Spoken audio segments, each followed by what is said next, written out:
மனம் திரும்புதல் ஒரு ஆசீர்வாதம்.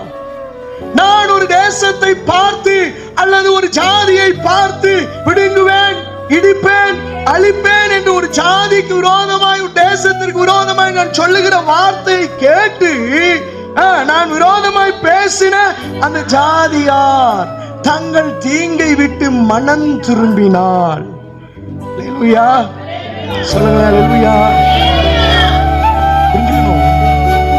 பல நேரம் நம்முடைய வாழ்க்கையில சாபம் எல்லாம் ஆசீர்வாதமாய் மாறுகிறதுக்கு நம்முடைய மனம் திரும்புதல் அவசியமான ஒன்று.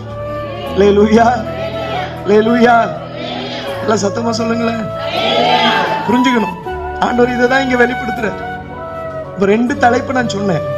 மனம் திரும்புதல் ஒரு ஆசீர்வாதம், மனம் திரும்புதல் ஒரு ஆசீர்வாதம், கீழ்ப்படியாமை ஒரு சாபம். அதே நேரம் அல்லேலூயா.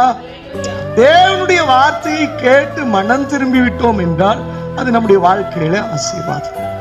கீழ்ப்படியாமல், தேவனுடைய சத்தத்திற்கு கீழ்ப்படியாமல், செவி கொடாமல் போனால் அது சாபமாய் மாறுகிறது.